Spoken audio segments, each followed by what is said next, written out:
नमस्कार, मैं आकांक्षा और आप देख रहे हैं 4 PM न्यूज नेटवर्क। कहते हैं कि राजनीति में कोई किसी का सगा नहीं होता है। कब एक दूसरे की थाली में खाना खाने वाले एक दूसरे के धुर विरोधी बन जाएं और कब एक दूसरे के सुर में सुर मिलाने वाले नेता एक दूसरे के लिए जहर उगलने लगे, कुछ कहा नहीं जा सकता है। यही वजह है कि राजनीति में दल बदलने का सिलसिला हमेशा से ही जारी रहता है और अभी भी हम देखते हैं कि जब भी चुनाव नजदीक आता है या फिर जरा सा भी अनबन होती है तो फिर दल बदलने का सिलसिला शुरू हो जाता है या फिर उसकी चर्चाएं होने लगती हैं। और इन दिनों राघव चड्ढा का नाम राजनीतिक गलियारों में काफी ज्यादा चर्चाओं में है, लेकिन वजह तारीफ नहीं बल्कि विवाद है। आम आदमी पार्टी के अंदर जिस तरीके की खींचतान सामने आ रही है उसने कई सवाल खड़े कर दिए हैं। कभी पार्टी के तेजतर्रार और मुखर नेता माने जाने वाले राघव चड्ढा अब अपनी ही पार्टी के निशाने पर हैं। कहा जा रहा है कि वो धीरे धीरे पार्टी लाइन से अलग होते जा रहे हैं। अटकलें तो ये तक हैं कि वो भाजपा भी ज्वाइन कर सकते हैं और यही वजह है कि अब उनके पुराने बयान और सोशल मीडिया पोस्ट चर्चाओं में बन गए हैं। सबसे बड़ा मुद्दा ये उठाया जा रहा है कि राघव चड्ढा अपने पुराने ट्वीट्स और पोस्ट को तेजी से डिलीट कर रहे हैं, लेकिन जैसा कि हम सब जानते हैं कि सोशल मीडिया की दुनिया में एक बार जो बात सामने आ जाती है वो पूरी तरीके से मिटती नहीं है। स्क्रीनशॉट्स और आर्काइव्स के जरिए पुरानी बातें फिर से सामने आ ही जाती हैं।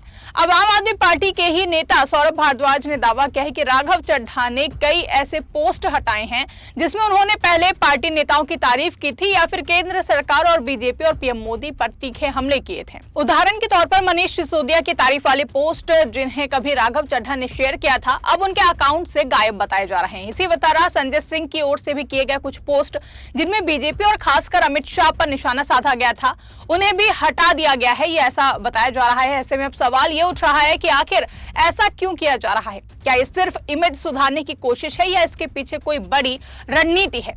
इतना ही नहीं, 2018 और उससे पहले के कई ट्वीट्स भी चर्चाओं में हैं, जिनमें राघव चड्ढा ने प्रधानमंत्री नरेंद्र मोदी और बीजेपी सरकार की कड़ी आलोचना की थी। उन्होंने सरकार को कैमरे के लिए काम करने वाली सरकार बताया था, फैसलों पर सवाल उठाए थे और कई मुद्दों पर खुलकर विरोध किया था।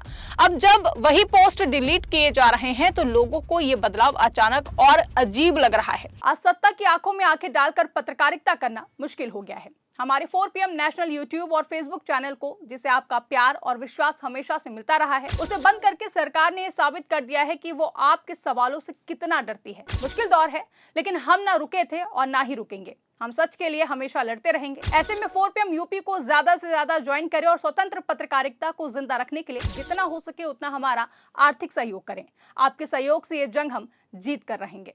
कुछ और पोस्ट भी सामने आए हैं जिसमें राघव चड्ढा ने कई मुद्दों पर केंद्र सरकार की आलोचना की थी। बताया जा रहा है कि ऐसे कई पोस्ट भी अब उनके अकाउंट से गायब हैं। इससे ये इमेज बन रही है कि वो अपने पुराने स्टैंड से पीछे हट रहे हैं या फिर किसी दबाव में हैं। सौरभ भारद्वाज ने एक्स पर कई पोस्ट शेयर करते हुए लिखा कि राघव चड्ढा ने अपने एक्स टाइमलाइन को पूरी तरीके से साफ कर दिया है। मोदी या भाजपा के खिलाफ जितनी भी पुरानी आलोचनात्मक पोस्ट थी वो सब गायब। मैंने उनके पूरे अकाउंट को बीजेपी और मोदी शब्दों से गहराई से सर्च किया। नतीजा चौंकाने वाला है। कोई भी पुरानी आलोचना अब दिखाई नहीं देती है। मोदी शब्द वाले सिर्फ 2 पोस्ट बचे हैं और दोनों में मोदी की तारीफ है। आपके नेताओं द्वारा कोट किए गए ट्वीट भी गायब हो गए हैं। यह कोई मामूली सफाई नहीं बल्कि पूरी डिजिटल हिस्ट्री का सर्जिकल मिटाना है। एक समय में मोदी भाजपा के तीखे आलोचक रहे राघव चड्ढा ने अपनी पुरानी छवि को पूरी तरह मिटाकर एक नई चमकदार वॉशिंग मशीन वाली तस्वीर पेश कर दी है, जिसकी टाइमलाइन इतनी व्यवस्थित तरीके से बदली गई हो, उनकी तैयारी का आप अंदाजा लगा सकते हैं। आम आदमी पार्टी का आरोप है कि ये सब यूं ही नहीं हो रहा है। पार्टी के अंदर ये चर्चा है कि राघव चड्ढा पिछले कुछ समय से बीजेपी के प्रति नरम रुख अपना रहे हैं। पहले जहां वो खुलकर सरकार पर हमला बोलते थे, वहीं अब उनकी भाषा और तेवर काफी बदल गए हैं। वह यही वजह है कि पार्टी के अंदर उनके प्रति नाराजगी बढ़ती जा रही है। इसी दौरान खबरें आई हैं कि जब अरविंद केजरीवाल को गिरफ्तार किया गया तब भी राघव चड्ढा की तरफ से कोई भी खास प्रतिक्रिया सामने नहीं आई। ये बात पार्टी के कई नेताओं को खटकी, क्योंकि ऐसे समय में पार्टी के वरिष्ठ नेता आमतौर पर खुलकर समर्थन करते हैं। इतना ही नहीं, जब बाद में केजरीवाल को जमानत मिली और फिर कोर्ट से राहत मिली तब भी राघव चड्ढा की चुप्पी सवालों के घेरे में रही। आम आदमी पार्टी के लिए ये और भी ज्यादा चौंकाने वाली बात थी कि दिल्ली विधानसभा चुनाव के दौरान भी उन्होंने सक्रिय भूमिका निभाने से परहेज किया। यहाँ तक कि उन्हें चुनावी जिम्मेदारी लेने का प्रस्ताव दिया गया, लेकिन उन्होंने उससे भी ठुकरा दिया। यहाँ से ये चर्चा और तेज हो गई कि आखिर राघव चड्ढा किस दिशा में जा रहे हैं। क्या वो पार्टी से दूरी बना रहे हैं या फिर किसी नई नई राजनीतिक रणनीति पर काम कर रहे हैं। कुछ रिपोर्ट्स में यह भी दावा किया गया है कि उन्होंने किसी बीजेपी नेता और एक बॉलीवुड सेलिब्रिटी के जरिए संपर्क साधने की कोशिश की थी। हालांकि इन दावों की आधिकारिक पुष्टि नहीं हुई है, लेकिन राजनीति में ऐसी खबरें माहौल को और भी ज्यादा गर्म कर देती हैं। वहीं अगर संसद में उनके प्रदर्शन की बात करें तो राघव चड्ढा देश के मुद्दों पर बोलते जरूर हैं, लेकिन उनकी आक्रामकता पहले जैसी नहीं दिखती है। वहीं दूसरी तरफ संजय सिंह जैसे नेता लगातार सरकार पर तीखे हमले करते रहते हैं और विपक्ष की आवाज को मजबूती से उठाते हैं। यही तुलना अब राघव चड्ढा के खिलाफ जा रही है। पार्टी के अंदर से भी यही कहा जा रहा है कि राघव चड्ढा अब अपनी ही पार्टी के मुद्दों को उतनी मजबूती से नहीं उठाते जितना पहले करते थे। खासकर पंजाब से राज्यसभा सांसद होने के बावजूद उन पर यह आरोप लगाया गया कि वो राज्य के मुद्दों को लेकर सक्रिय नहीं है।